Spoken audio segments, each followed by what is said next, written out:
आणि आपण जाऊया आमच्या या दोन्ही प्रतिनिधींकडे। सगळ्यात आधी आपण जातोय सागरकडे। सागर, भर पावसामध्ये नाशिकमध्ये आंदोलन वंचितचं चालू आहे। विद्यार्थ्यांच्या आंदोलनाला पाठिंबा दिला जातोय।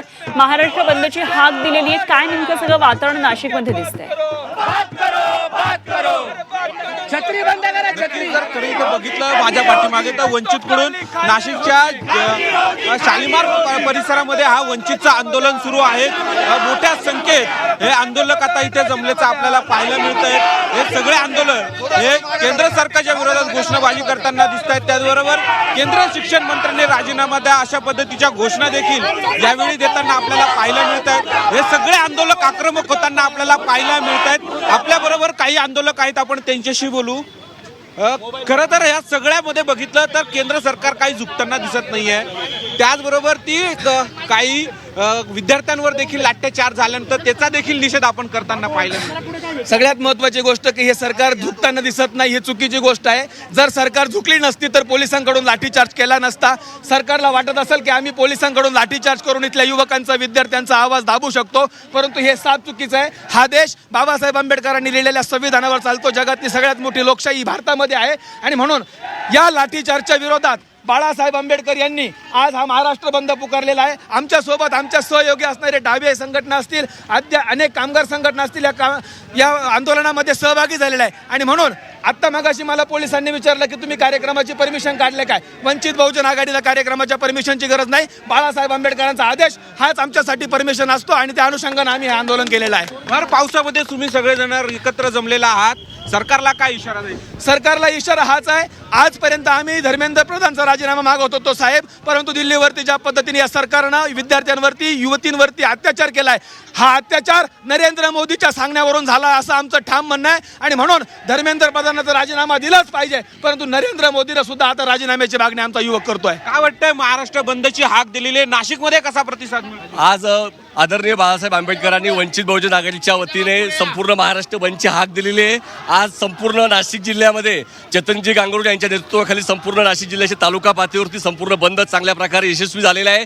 शहरामध्ये सुद्धा लोक स्वतःहून या बंदमध्ये सहभागी आहेत। अनेक विद्यार्थी गेलेले नाहीत शाळेमध्ये आणि हा सुद्धा एक पाठिंबा आहे। आणि आज पावसाने सुद्धा आम्हाला साथ दिलेली आहे आणि धर्मेंद्र प्रधानचा राजीनामा झाल्याशिवाय हा महाराष्ट्र, हा देश शांत बसणार नाही। हा इशारा देण्यासाठीचा हा महाराष्ट्र बंद आहे।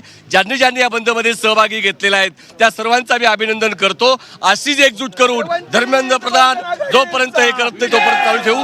सर्व डावे पक्ष, कम्युनिस्ट पक्ष याच्यामध्ये सहभागी आहेत, पाठिंबा दिलेला आहे। तर बघितलं तर हे सगळे आंदोलक आक्रमक होताना आपल्याला पाहायला मिळत आहेत। यामध्ये जर बघितलं तर सध्या आता नाशिकच्या शालिमार परिसरामध्ये वंचित बहुजनचं आंदोलन सुरू आहे।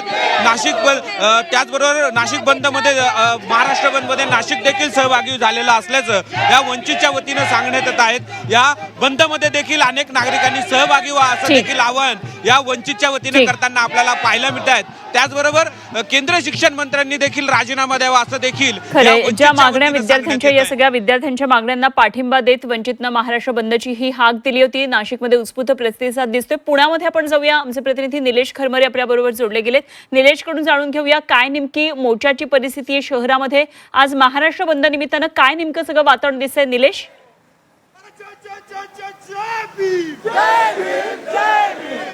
नक्कीच अनुपमा, आज जर बघितलं तर महाराष्ट्र बंदची हाक दिलेली आहे। पुण्यामध्ये जर बघितलं तर त्याला मोठा प्रतिसाद मिळतो। या ठिकाणी जर बघितलं तर आज भिडे वाड्यांपासून या मोर्चाला सुरुवात झालेली आहे आणि अनेक दुकानं जी आहेत ती आता बंद ठेवण्यात आलेली आहे। जसा जसा हा मोर्चा पुढे जातोय तसा तसा दुकानं जी आहेत ती बंद करण्याची विनंती जी आहे ते मोर्चातल्या कार्यकर्त्यांनी केलेली आहे। या ठिकाणी जर बघितलं तर मोर्चामध्ये अनेक कार्यकर्ते आहेत आणि विद्यार्थी जे आहेत ते मोठ्या संख्येने या ठिकाणी सहभागी झालेले आहेत।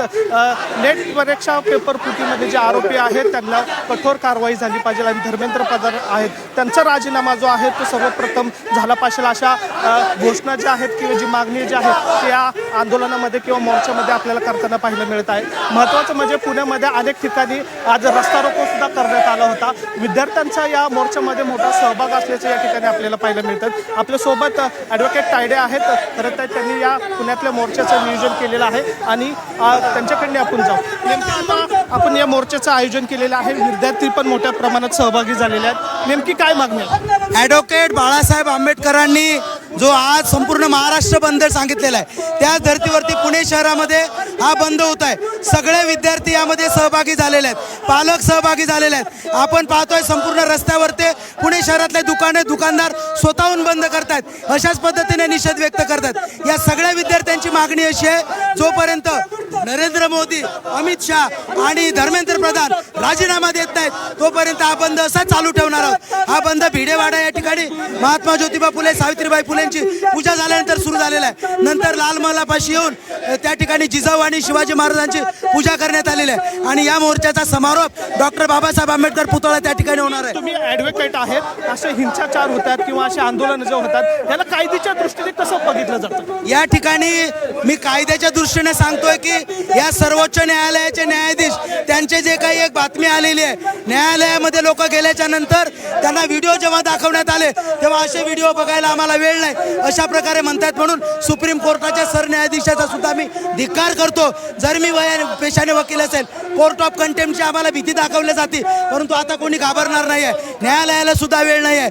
14 वर्षाच्या मुलींना खाली पाडून त्यांना मारहाण झालेले आहे. आम्ही तीव्र शब्दामध्ये निषेध करतो या प्रशासन. या ठिकाणी विद्यार्थी पण का संघटना मोठ्या प्रमाणात झालेल्या आहेत, परदेशी नागरिक पण सहभागी झालेले आहेत. ज्या पद्धतीने दिल्लीमध्ये जे हिंसाचार झाला, विद्यार्थ्यांना लाठीचार्ज करण्यात आलेला, त्या गोष्टीकडे तुम्ही कसं बघता? देशामधली ही अभूतपूर्व स्थिती आहे. जगामध्ये भारतीय राज्य सरकाराचं, राज्यकर्त्यांचं धिंडवडे निघालेले आहेत की एखादं सरकार विद्यार्थ्यांबरोबर, विशेषतः महिलांबरोबर, विद्यार्थिनींबरोबर इतकं ब्रुटॅलिटीने कसं वागू शकते, हा एक नवा प्रश्न निर्माण झालेला आहे. आणि धर्मेंद्र प्रधान यांच्या राजीनाम्याच्या मागणीचं आंदोलन आता सरकारच्या गच्छंतीपर्यंत आलेले आपण पाहतोय. अमित शहाचा राजीनामा मागितला जातोय, प्रधानमंत्र्यांचा राजीनामा मागितला जातोय.